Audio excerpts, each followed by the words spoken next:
வணக்கம் அன்புக்குரிய மாணவர்களே.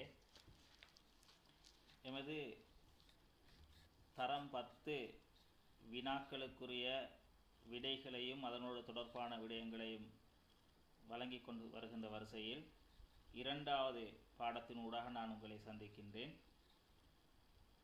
இன்றைய வினாத்தாளிலே இருந்தும் ஒரு சில வினாக்களை நான் உங்களோடு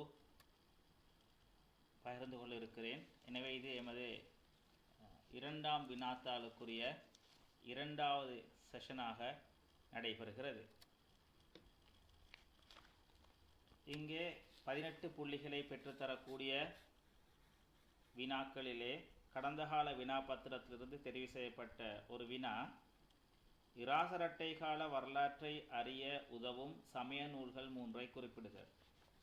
இங்கே நாங்கள் ஏற்கனவே உங்களுக்கு விளங்கப்படுத்தியிருக்கிறோம். இராசரட்டை என்பது அனுராதபுரம் மற்றும் பொலன்னறுவை இராச்சியங்களை உள்ளடக்கிய பகுதிகள். இந்த அனுராதபுர காலம் முதல் கண்டி ராசதானி காலம் வரை பல இலக்கிய மூலாதாரங்கள் எழுதப்பட்டிருக்கின்றன. அதிலும் குறிப்பாக பௌத்த சமயத்தை இலக்காக கொண்டு எழுதப்பட்ட நூல்களாக போதி வம்சம், தூபவம்சம், தாத்து வம்சம், பூஜாவளிய, சத்தர்ம அலங்கார போன்ற நூல்களை குறிப்பிடலாம். இந்த நூல்கள் இராசரட்டையின் வரலாற்றை அறிய உதவும் நூல்கள் என்று கேட்டாலும் கூட அவற்றையும் நீங்கள் இந்த இடத்திலே நீங்கள் குறிப்பிட முடியும். இரண்டாவது வினா, அதில் ஏ பகுதி, இலங்கையை பற்றி தென்னிந்தியாவில் எழுதப்பட்ட நூல்கள் 2 தருக. வரலாற்றில் நெடுகிலும் அனுராதபுர இராச்சியத்திலிருந்து கோட்டை இராச்சியம் வரை அல்லது மலையக இராச்சியம் வரை இலங்கைக்கும் இந்தியாவுக்கும் நிறைய தொடர்புகள் இருந்திருக்கின்றன. இந்திய மன்னர்கள் இலங்கைக்கு படையெடுத்து வந்து இலங்கையை ஆட்சி செய்திருக்கிறார்கள். அதில் குறிப்பிடத்தக்கவர்களாக அனுராதபுரத்தில் எல்லாள மன்னனை குறிப்பிடலாம், பொலன்னறுவையில் நிசங்கமல்ல மன்னனை குறிப்பிடலாம். அது தவிர தென்மேற்கு இராச்சியங்கள் தம்பதனி, யாப்பகுவ, குருநாகலை, கம்பளை, கோட்டை போன்ற இராச்சியங்கள் காலத்திலும் இந்தியாவிலிருந்து பல படையெடுப்புகள் நடைபெற்றிருக்கின்றன. அதேபோன்று குறிப்பாக மலையக இராச்சியத்தில் நாயக்க வம்ச மன்னர்களின் ஆட்சிகளை குறிப்பிடலாம். எனவே இங்கு இலங்கை பற்றி தென்னிந்தியாவில் எழுதப்பட்ட நூல்கள் 2 தருக என்ற இந்த பகுதியிலே குறிப்பாக சிலப்பதிகாரம், மணிமேகலை, பத்துப்பாட்டு, கம்பராமாயணம் அல்லது இராமாயணம் போன்றவற்றை நீங்கள் இங்கே குறிப்பிட முடியும். பி பகுதி, இலங்கைக்கு வருகை தராது இலங்கை பற்றி எழுதிய கிரேக்க எழுத்தாளர்கள் 2 குறிப்பிடுக. இலங்கைக்கு வருகை தந்து பல எழுத்தாளர்கள் இலங்கை பற்றி எழுதியிருக்கிறார்கள். அதே போன்று இலங்கைக்கு வருகை தராமல் தமது நாட்டிலே இருந்து கொண்டு தனது தேடல் மூலம் வரலாறை பற்றி எழுதியவர்கள் இருக்கிறார்கள். அதிலே குறிப்பாக கிரேக்க எழுத்தாளர்கள், கிரேக்க நாட்டைச் சேர்ந்த எழுத்தாளர்களில் அரிஸ்டோட்டில், மெகஸ்தனிஸ், ஒனேசி போன்றவர்களை குறிப்பிடலாம். இவர்களின் வெளியீடுகளையும் குறிப்பிடுவதாக இருந்தால் அரிஸ்டோட்டிலின் டி முன்ட்ரோ என்ற நூல், மெகஸ்தனிசிட அவர் எழுதிய இண்டிகா என்ற நூல், அதே போன்று ஒனசிக்ரிட்டஸ் என்பவர் ஒரு அறிக்கை ரிப்போர்ட்டாக வெளியிட்டிருக்கிறார். அதிலும் இலங்கையை பற்றி எழுதியிருக்கிறார்கள். இவற்றை குறிப்பிடலாம்.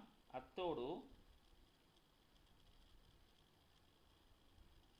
தொலமி, குளோடியஸ் தொலமி அவர்களுடைய பூகோள அர்த்தசாஸ்திரம் என்ற நூலையும் நீங்கள் குறிப்பிட முடியும். மூன்றாவது, வரலாற்றை அறிந்து கொள்ள இலக்கிய மூலாதாரங்களை பயன்படுத்தும் போது கவனத்தில் கொள்ள வேண்டிய விடயங்கள் 2ஐ குறிப்பிடுக. வரலாற்றை அறிந்து கொள்ள இலக்கிய மூலாதாரங்களோடு தொல்பொருள் மூலாதாரங்களும் பயன்படுத்தப்படுகின்றன. அந்த வகையில் இலக்கிய மூலாதாரம் என்பது ஏதோ ஒரு வடிவில் எழுத்து உருவாக்கப்பட்ட மூலாதாரங்கள், நூட்களாக இருக்கலாம், அது ஏனைய வடிவங்களாக குறிப்புகளாக எழுதப்பட்டிருக்கலாம். இங்கே நாங்கள் கவனம் செலுத்த வேண்டியது இந்த நூல் எப்போது எழுதப்பட்டது என்றொரு விடயம். தொல்பொருள் மூலாதாரங்கள் என்பது அந்தந்த வரலாற்று நிகழ்வுகள் மக்களின் வாழ்க்கை முறையோடு நேரடியாக தொடர்புபட்ட விடயங்கள். இலக்கிய மூலாதாரம் என்பது பிற்பட்ட காலத்தில் அந்த தொல்பொருள் மூலாதாரங்களையும் ஆதாரமாக வைத்து எழுதப்பட்ட கருத்துக்கள், அது எழுதப்பட்ட கதைகள், சம்பவங்கள். எனவே நூல் எழுதப்பட்ட காலம், உதாரணம், மகாவம்சம் எழுதப்பட்டு 400 வருடங்களுக்கு பிறகுதான் அதற்குரிய விளக்க நூலான டீகாவை எழுதப்பட்டது. எனவே இதுபோன்ற காலங்களை நாங்கள் கட்டாயம் இலக்கிய மூலாதாரங்கள் பற்றி ஆய்வுகின்ற போது தெரிந்திருக்க வேண்டும். அதை எழுதிய நூலாசிரியர், இரண்டாவது விடயம், நூலாசிரியர் யார்? அவர் இலங்கையைச் சேர்ந்தவரா, வெளிநாட்டைச் சேர்ந்தவரா? அவர் இலங்கையில் இருந்து வெளிநாட்டவராக இருந்தால் இலங்கையிலிருந்து இலங்கை வரலாற்றை எழுதியவரா என்ற விடயம் கட்டாயம் நாங்கள் தெரிந்து வைத்திருக்க வேண்டும்.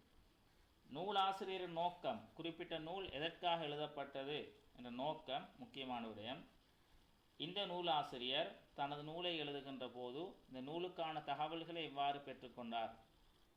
வாய்மொழி மூலம் கிடைத்த தகவல்களை வைத்து எழுதினாரா, அல்லது தொல்பொருள் மூலாதாரங்களை அடிப்படையாக வைத்து எழுதினாரா, அல்லது இதற்கு முன் எழுதப்பட்ட சில நூல்களை அடிப்படையாக வைத்து இவர் ஒரு வரலாற்று சம்பவத்தை தொடர்பான நூல் என்று எழுதியிருக்கிறாரா போன்ற விடயங்களை நாங்கள் கட்டாயம் தெரிந்து வைத்திருக்க வேண்டும். மாணவர்களே, 4வது விடை, வரலாற்றை கற்பதனால் பெறக்கூடிய நன்மைகள் 3ஐ குறிப்பிடுக.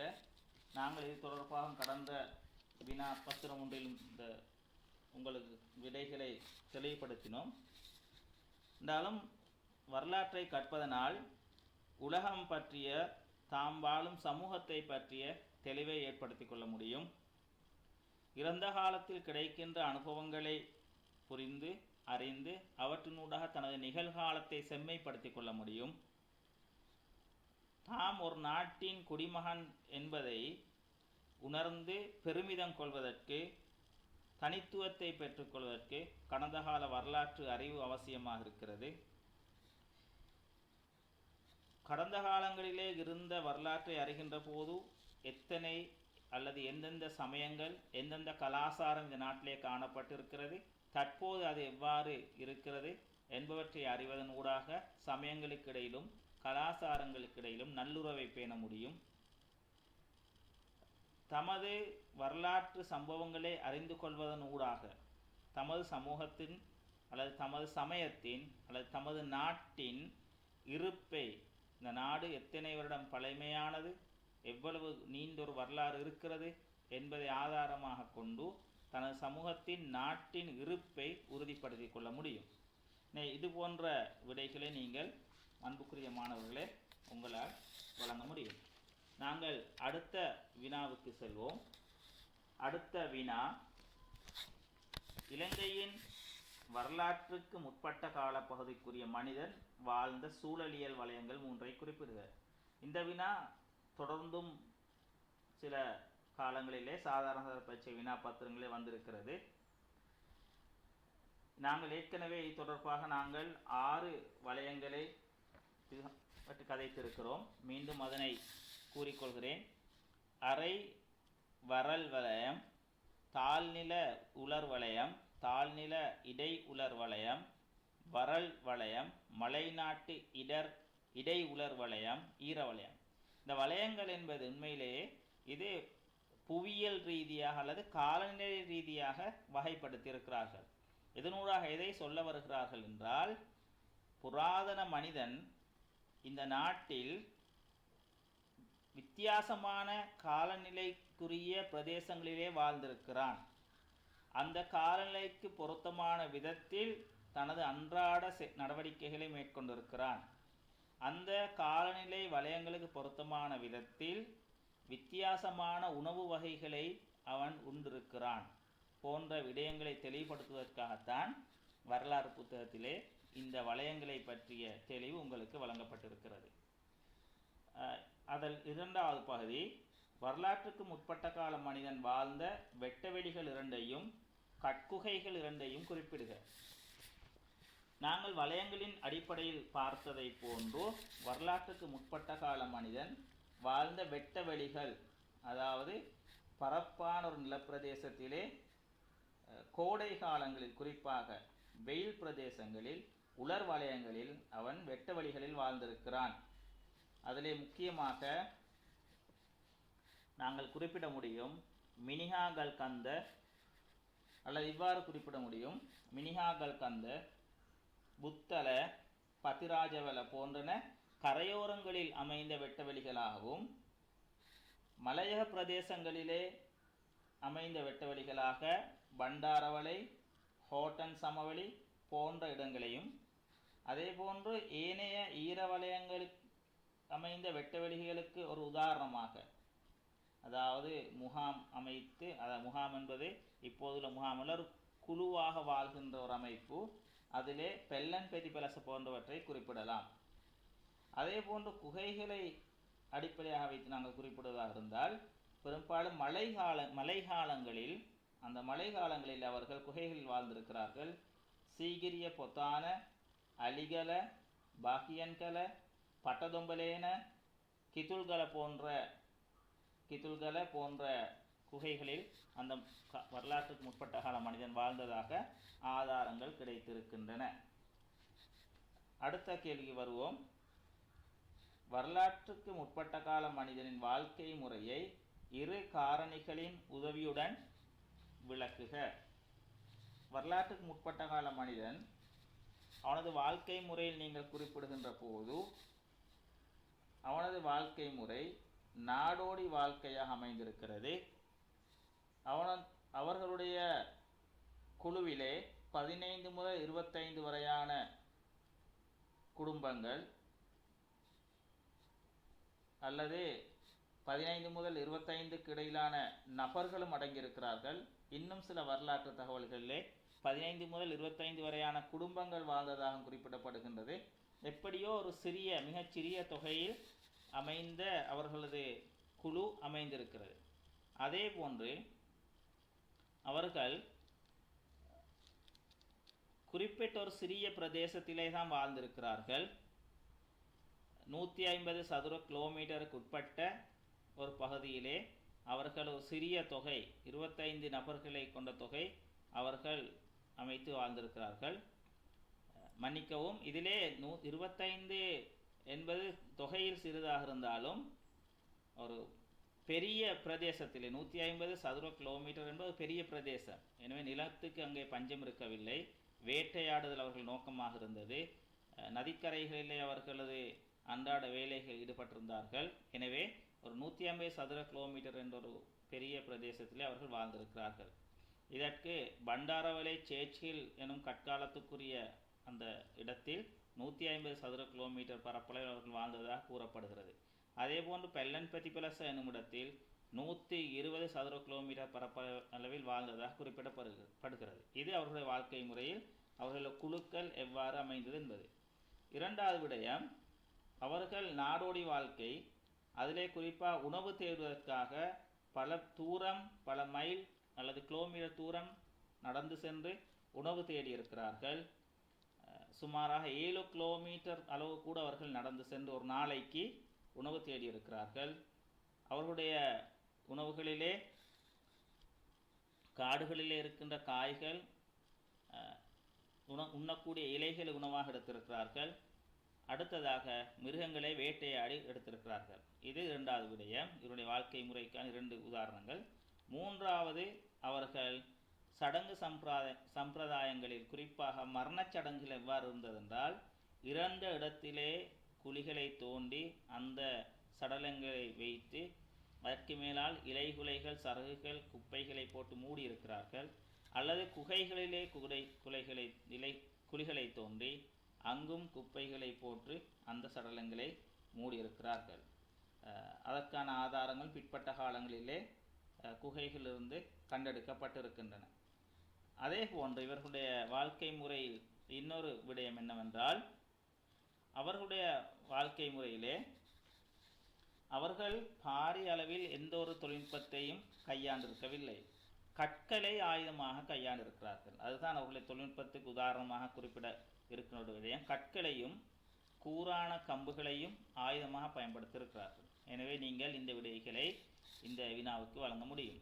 4வது பகுதி, முன்வரலாற்று கால மனிதன் தொழில்நுட்பத்தை பயன்படுத்திய விதத்தை 3 காரணிகளின் உதவியுடன் விளக்குக. முன்வரலாற்று கால மனிதனின் தொழில்நுட்பத்தை பொறுத்தவரை அடிப்படையில் 3 காரணிகளை எங்களால் குறிப்பிட முடியும். அதிலே ஒன்று, அவர்கள் உலோகம் மற்றும் மட்பாண்ட தயாரிப்பு என்பவற்றை பயன்படுத்தி இருக்கிறார்கள். அதேபோன்று வீடு கட்டுவதில் தொழில்நுட்பத்தை பயன்படுத்தி இருக்கிறார்கள். உலோகத்தை பொறுத்தவரை வரலாற்றுக்கு முற்பட்ட கால மனிதன் கல்லாயுதங்களை பயன்படுத்தியதற்கு பதிலாக முன்வரலாற்று கால மனிதன் தோண்டுதல், அதே போன்று நிலத்தை பண்படுத்துதல், உழுதுதல் போன்ற விவசாய நடவடிக்கைகளுக்காக உலோகங்கள் பயன்படுத்தப்பட்டு ஆயுதங்களை தயாரித்திருக்கிறார்கள். எனவே இரும்புலோகம் குறிப்பாக பயன்படுத்தப்பட்டிருக்கிறது. இது ஒரு தொழில்நுட்பம். 2வது விடயம், அவர்கள் மட்பாண்டத்தை தயாரித்திருக்கிறார்கள். களிமண்ணால் செய்யப்பட்ட மட்பாண்டம் அவர்களுக்கு தயாரிக்கப்பட்டிருக்கிறது. அந்த மட்பாண்டத்தை உறுதிப்படுத்துவதற்காக வேண்டி அதை நெருப்பிலே சுட்டிருக்கிறார்கள். எனவே சுடப்பட்ட மட்பாண்டம். அதே போன்று அந்த மட்பாண்டங்களுக்கு நிறங்களை பூசி வடிவமைத்திருக்கிறார்கள். இதற்கான உதாரணங்கள் உடரஞ்சா மடம் என்னும் இடத்தில் ஒரு புராதன வீட்டிலிருந்து கண்டெடுக்கப்பட்ட சில துண்டுகள், மட்பாண்ட துண்டுகளை வைத்து அவர்கள் உறுதிப்படுத்தியிருக்கிறார்கள் வரலாற்று ஆசிரியர்கள். 3வது அவர்கள் பயன்படுத்திய விடயம், நிலத்துக்கு செங்குத்தாக சுவர்கள் அமைக்கப்பட்ட வீடுகளை கட்டியிருக்கிறார்கள். இதற்கான உதாரணமும் உடரஞ்சா மடம் என்னும் இடத்தில் கண்டெடுக்கப்பட்ட வீடு. அந்த வீட்டிலே சுவர் அல்லது வீடு நிலத்தை நோக்கி இறங்காமல் இருப்பதற்காக வேண்டி, புதையாமல் இருப்பதற்காக வேண்டி அவர்கள் கற்களை பரத்தி அத்திவாரமிட்டிருக்கிறார்கள். அதற்கு அதே போன்று சுவர்களை செங்குத்தாக வைத்து சுவர்களை மண்ணினால் அமைத்திருக்கிறார்கள். கதவுகள் போட்டிருக்கிறார்கள். கூரைகளுக்கு இழுக்கு புல் போன்றவற்றை பயன்படுத்தியிருக்கிறார்கள். எனவே இந்த விடயங்களை பார்க்கின்ற போது முன்வரலாற்று கால மனிதன் உலோகத்தை பயன்படுத்துதல், மட்பாண்டம் தயாரித்தல், வீடு கட்டுதல், அதற்கு மேலாக மண்ணினால் செய்யப்பட்ட அழகான ஆபரணங்கள், மணிமாலைகள் என்பவற்றை பயன்படுத்தியிருக்கின்றமை அவர்களது தொழில்நுட்ப அறிவை காட்டுகிறது.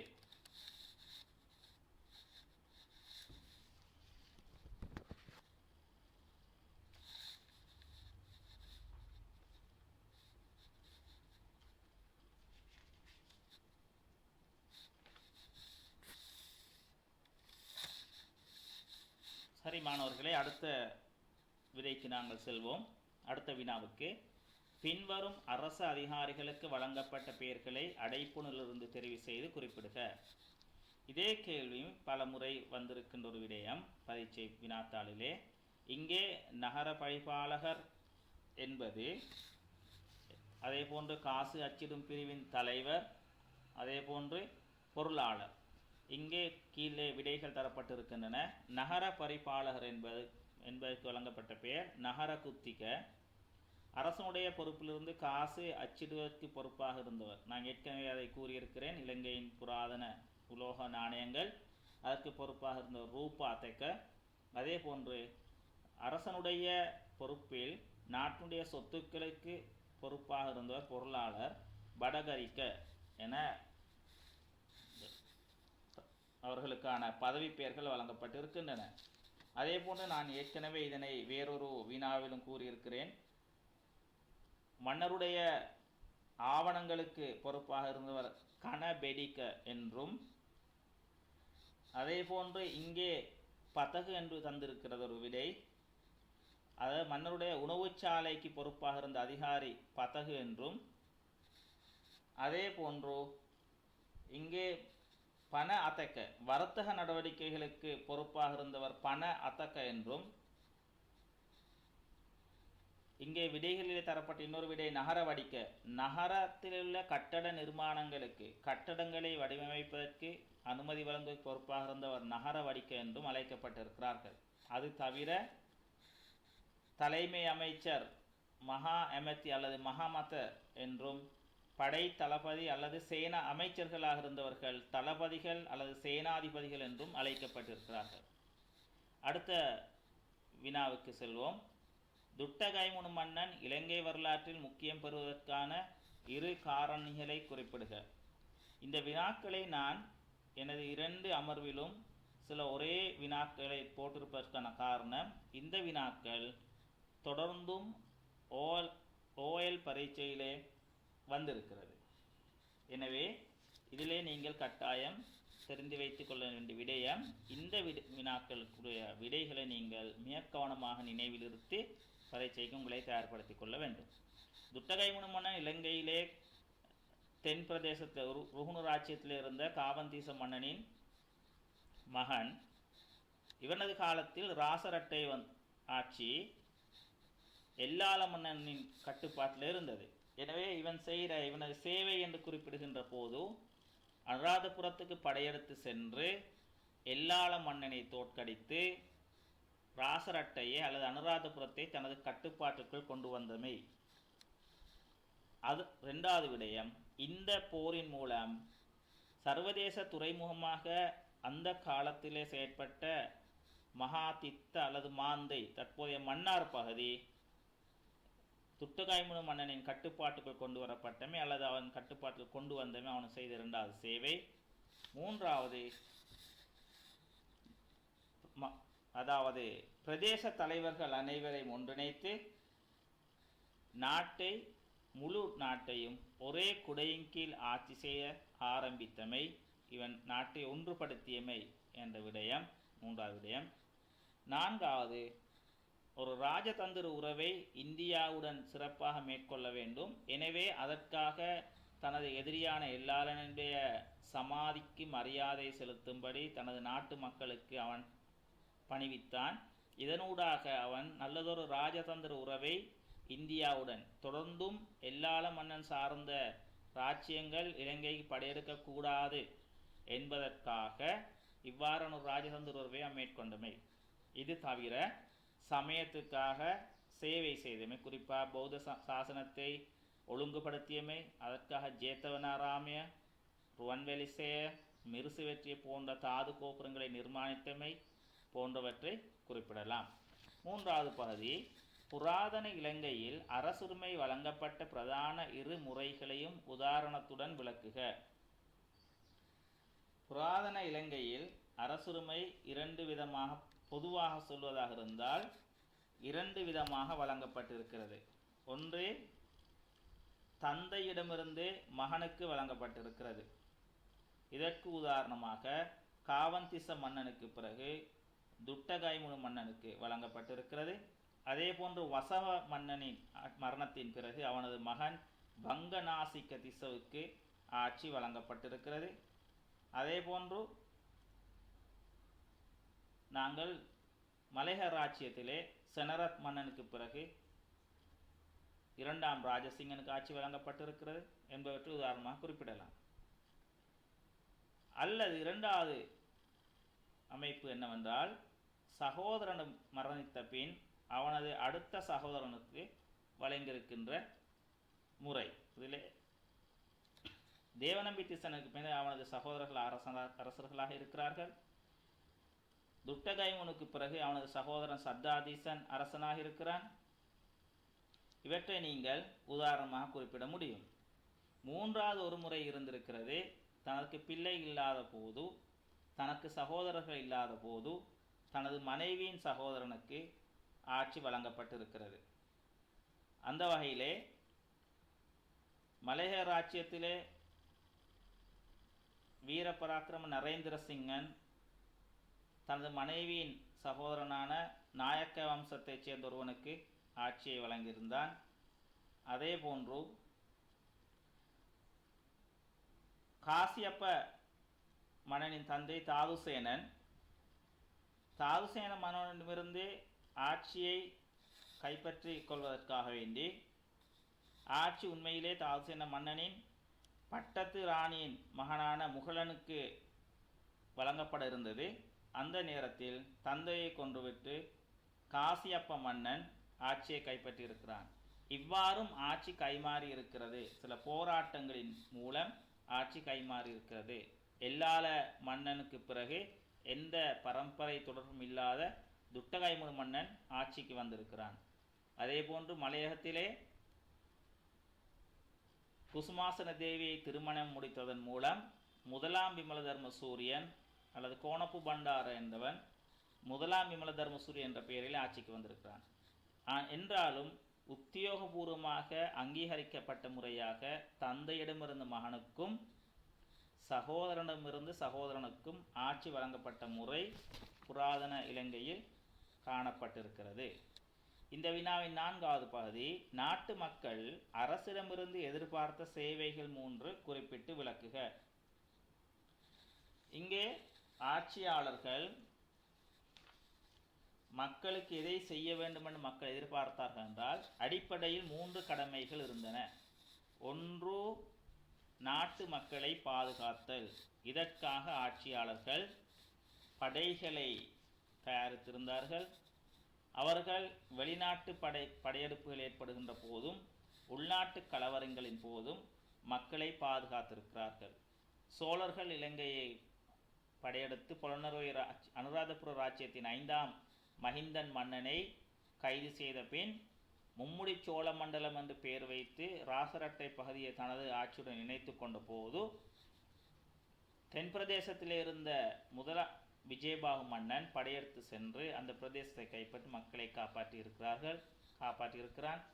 அதே போன்று சந்திரபானு என்ற மன்னன் தமதனி ராஜ்யத்தின் போது ஜாவா பிரதேசத்திலிருந்து வந்து படையெடுத்த போது இலங்கையில் இருந்த 3ஆம் விஜயபாகு படையெடுத்து அந்த ஆக்கிரமிப்பை முறியடித்திருக்கிறான். இவ்வாறு மக்களை பாதுகாப்பது என்பது முதலாவது விடயம்.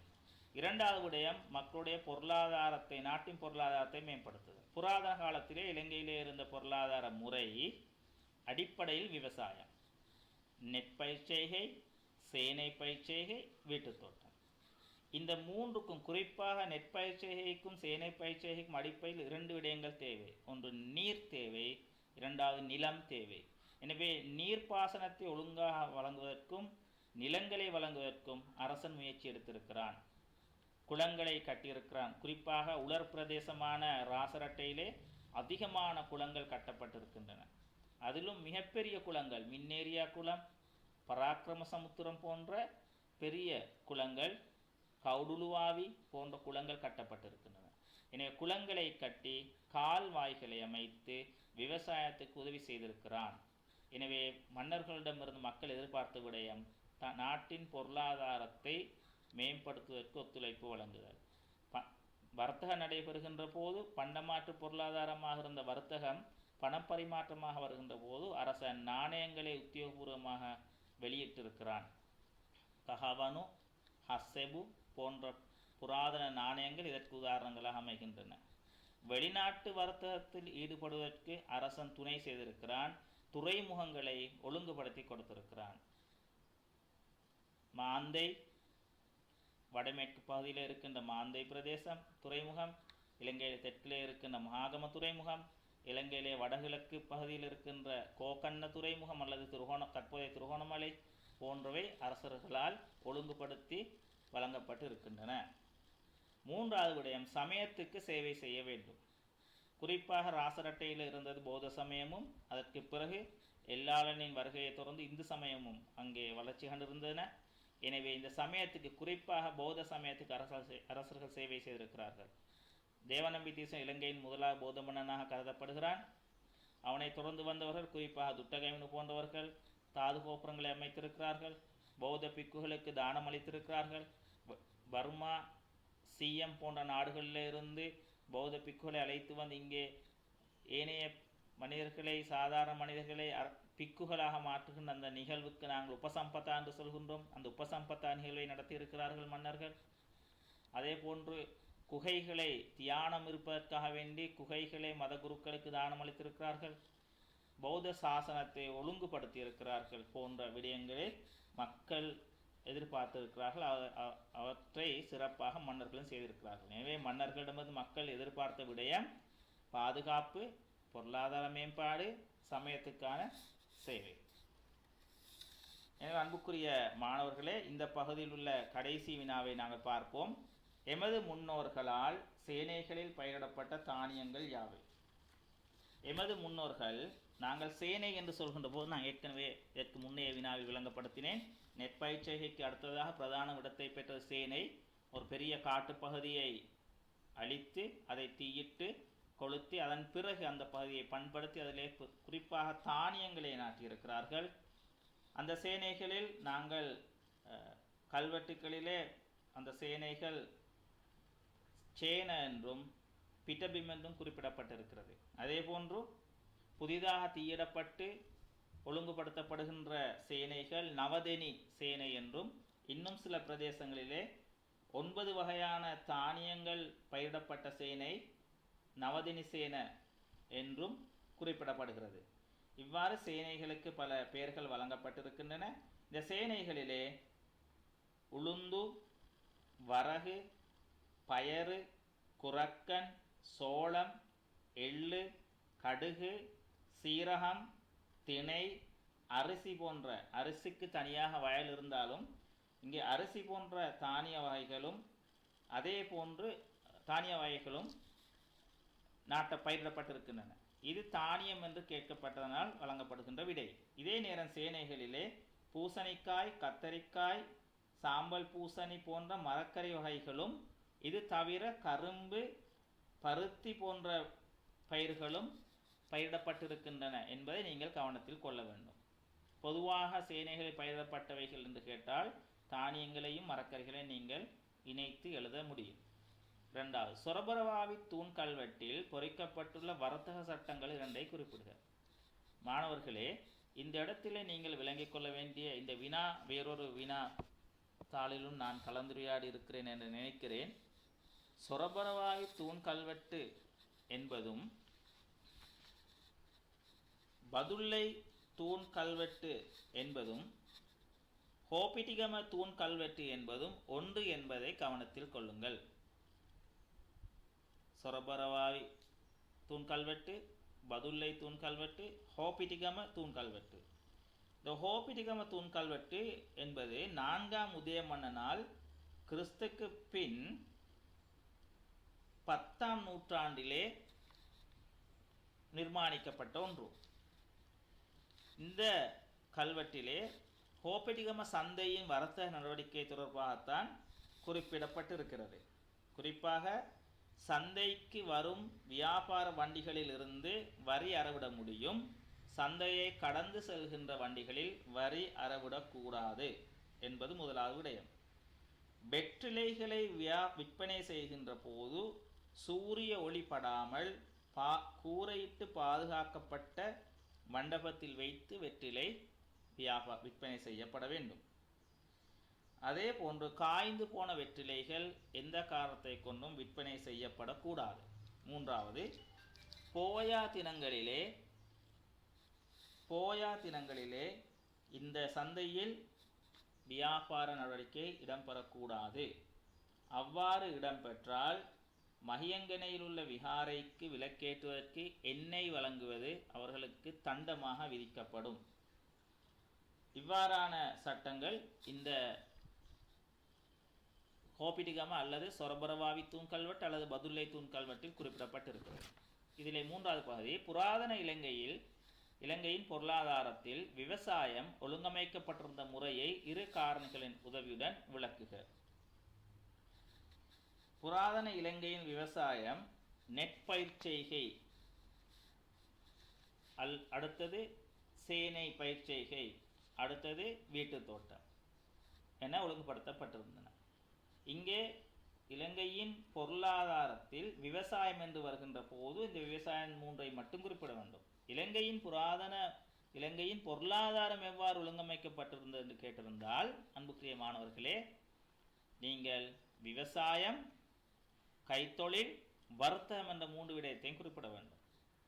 எனவே இங்கே விவசாயத்திலே நெற்பயிர்ச்செய்கை 2 போகங்கள், பெரும்போகம் சிறுபோகம் என்ற அடிப்படையில் ஒரு வருடத்தில் 2 போகங்கள் பயிரிடப்பட்டிருக்கின்றன.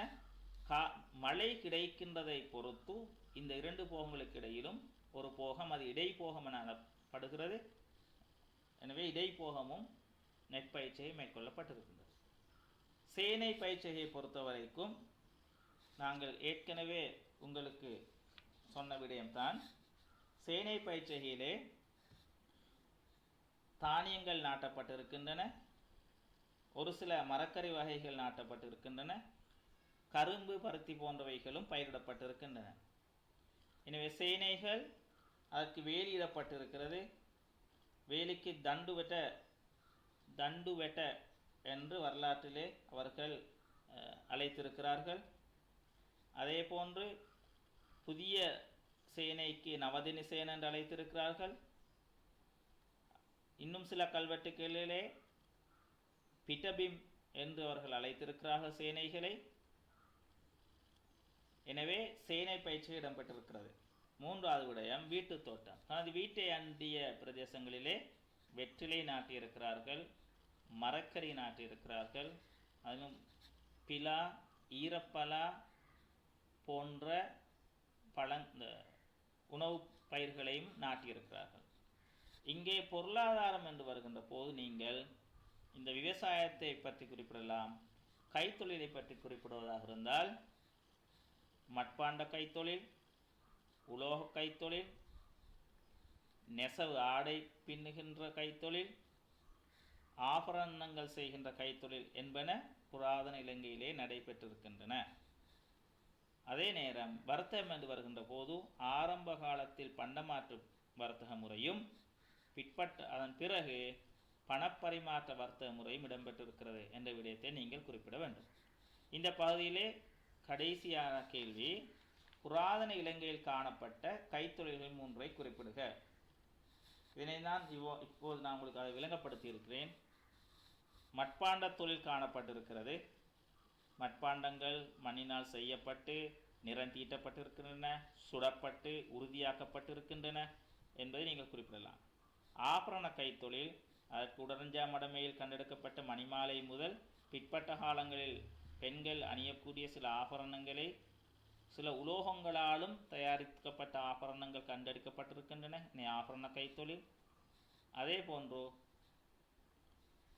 உலோக கைத்தொழில் விவசாயத்துக்கு பொருத்தமான உலோகங்கள், ஆயுதங்கள் தயாரிக்கப்பட்டிருக்கின்றன என்பவற்றை நீங்கள் இந்த இடங்களிலே குறிப்பிடலாம்.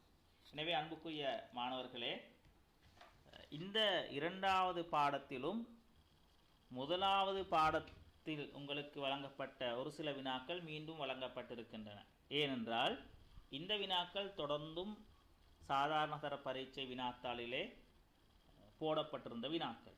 எனவே இந்த வினாக்களை நான் மீண்டும் மீள வலியுறுத்துவதன் ஊடாக உங்களுக்கு இது தொடர்பான மிக தெளிவான ஒரு மனப்பதிவு உங்களிலே இடம்பெற வேண்டும். எனவே அன்புக்குரிய மாணவர்களே, இன்றைய 2வது அமர்வையை நாங்கள் இப்போது முடித்துக்கொள்கிறோம். இன்ஷா அல்லாஹ் இன்னும் ஒரு அமர்விலே உங்கள் அனைவரையும் சந்திக்கிறேன். அஸ்ஸலாமு அலைக்கும் வரஹ்மத்துல்லாஹி வபரகாத்துஹு. நன்றி.